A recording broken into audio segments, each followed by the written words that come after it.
There she is, in the middle of New York City. My ship. Of course, this is just a model in the window of a travel bureau. But she's a beautiful ship. Any member of her crew will tell you she's one of the finest afloat.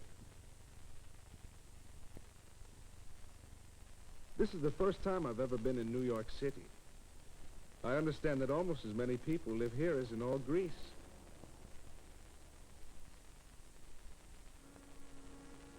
I was born in Greece, in Galax City, a very small fishing village. My name is Nicholas Stamos Spiros Katsis, but just call me Nico for short. And there's my ship, the SS Olympia. 23,000 tons and twice as long as an American football field. An ocean liner getting ready to put to sea.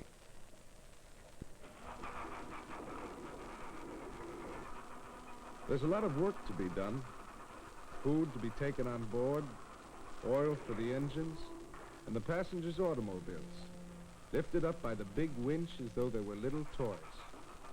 These men are called stevedores. They load and unload ships, freighters with cargoes or passenger liners like ours.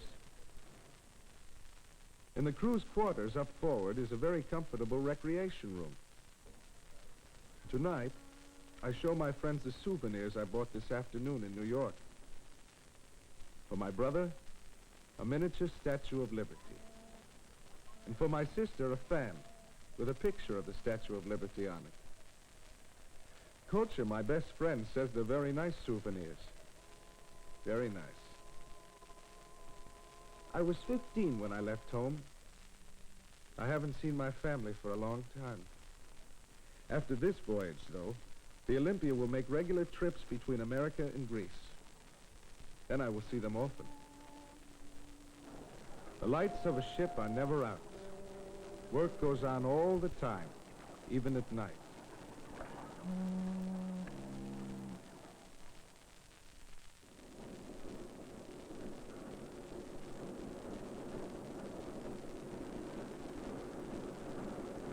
Bright and early the next morning, the passengers' baggage begins to come on board. Thousands of suitcases, trunks, bags, and boxes. The stevedores and ship stewards are very busy. And soon the passengers begin to come aboard.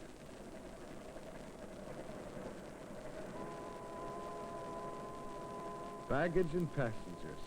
More than 1,300 people are sailing with us.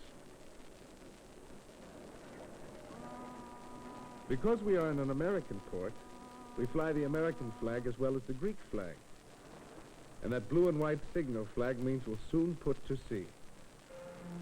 Here come the tugboats to help us out into the river.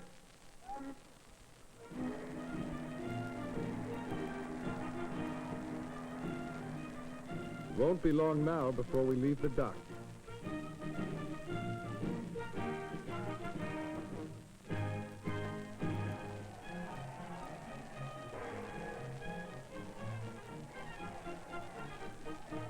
The tugboats have pushed us far into the deepest part of the river, and now our engines take over.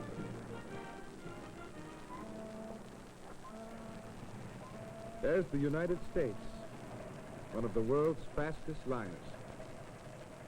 Our ship is being piloted by a harbor pilot, a skilled pilot who knows every channel in the river and bay. The captain points out a freighter off our starboard bow. Starboard to a sailor means right.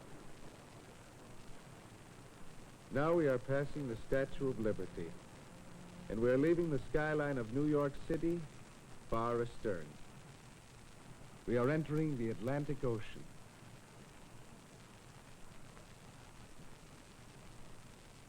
The helmsman, the man at the wheel, sees something ahead, a tiny speck in the ocean. The harbor pilot has done his job. Now that we are in the open sea, he will leave us. Sometimes in rough weather, he cannot get off and must go with the big ship all the way across the ocean. But today, the ocean is calm.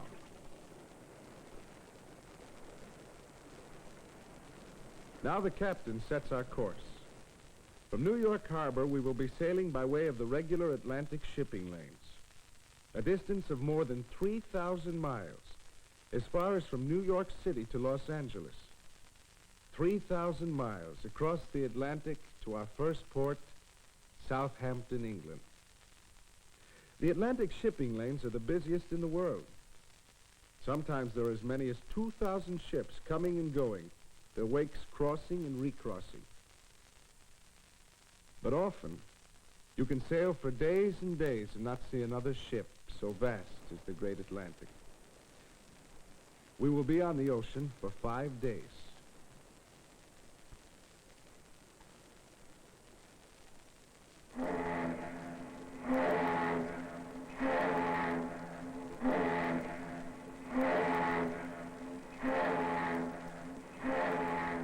No, this is not an emergency. No one has fallen overboard, nor are we abandoning ship. This is the lifeboat drill. It takes place the first day out.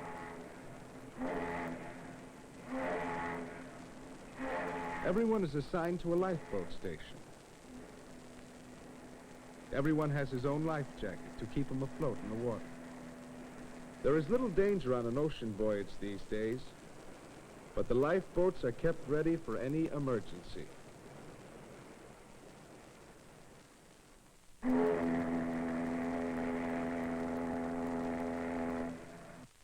A ship at sea is like an island, a floating island with a life of its own. I'm just an apprentice, of course, which means that I've just started my life at sea. But there's so much to learn, and it's all of great interest. Take the wheelhouse, for example. Here are the many controls for running the ship. With this instrument, called the electric telegraph, the captain can signal the engine room deep down below the waterline.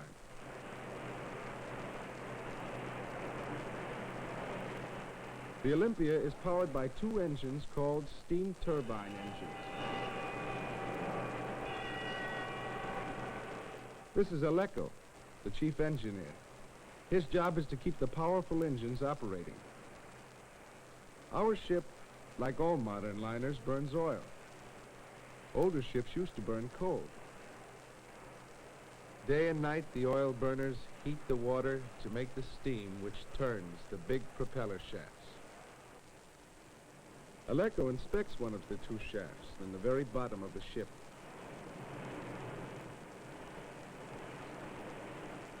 Day and night it turns, spinning the propellers, driving us through the blue water at 21 knots, almost 25 land miles an hour.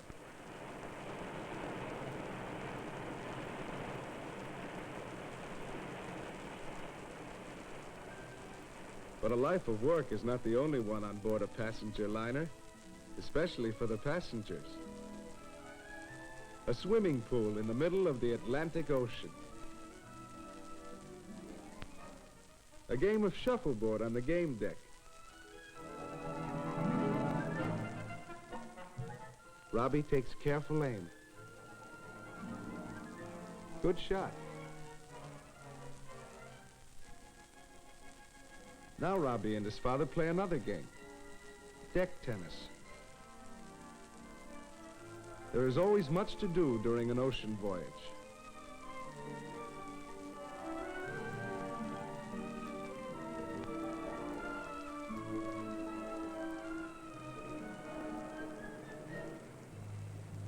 But later that night, we run into bad weather.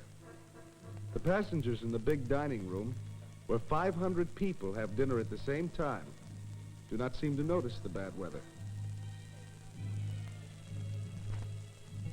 We are running into a heavy fog, but on the foremast, the radar antenna is turning. Something like television, radar sends out signals across the dark water, searching the ocean for 40 miles in all directions. If there are other ships or icebergs nearby, the captain will know. The helmsman is confident as he steers his course through the night, guided by the latest type of compass, a gyro compass.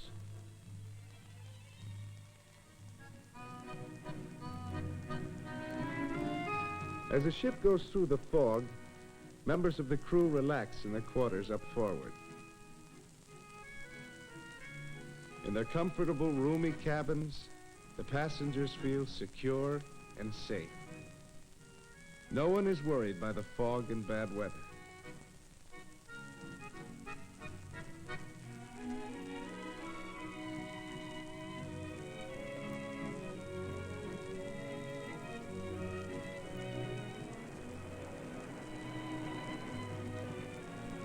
But later that night, we leave the bad weather behind us. The moon sparkles on the sea. We've been sailing for 4 days and 4 nights.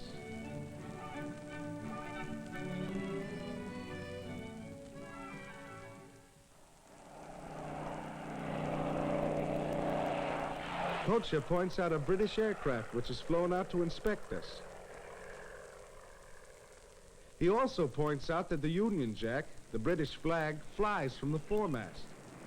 This means we are now in British waters.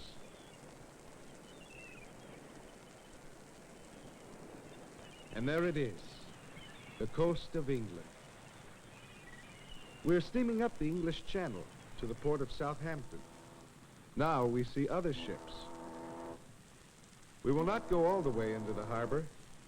We will save time by having a smaller boat come out to meet us, big enough to carry the passengers going to England, their baggage, and their automobiles.